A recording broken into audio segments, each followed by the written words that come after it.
I was 4 years old when I first started stuttering. I came from a very active and verbally expressive family. As the youngest of 3 boys, I was often interrupted when I was speaking. I remember the first time I struggled to get a word out was in Mrs. Howard's kindergarten class on the word yellow. I struggled to get it out, and the teacher looked at me funny. I felt kind of bad. I continued to struggle with more and more words, and by then, other kids would tease me. I started speech therapy in school in 5th grade with Mrs. Cohen and never took it seriously, as by then I was resigned to stuttering. She got very frustrated with me and told me, "You will never amount to anything because you stutter." I quit speech therapy soon after.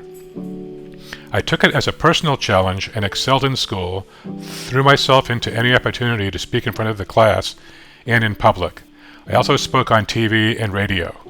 I also went from an average student to a good student. As an adult, I immersed myself in public speaking group Toastmasters and was one of the early programmers and computer graphics experts on the original IBM PC. I spoke around the country about computer graphics to large crowds. To further challenge myself, I moved into consultative sales at IBM from the laboratory, despite the lab director telling me I would not last due to my stuttering. In my first year in consultative sales, my partner and I were the #1 team in the US.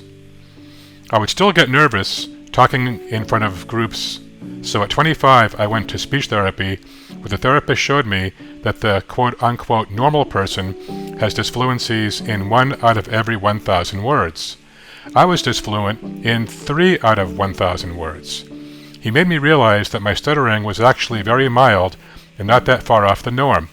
He also found that my stuttering was more like a panic attack and had me read a book by Claire Weeks on agoraphobia, which teaches a technique to deal with panic attacks.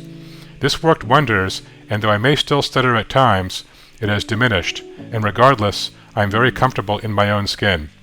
In fact, since I became a classroom teacher, parents of kids who stutter want their kids in my classes due to my upbeat attitude.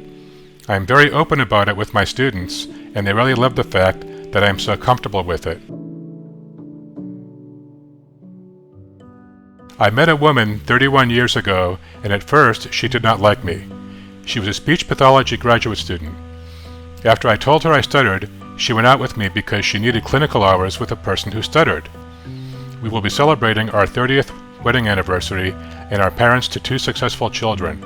We are still on our honeymoon.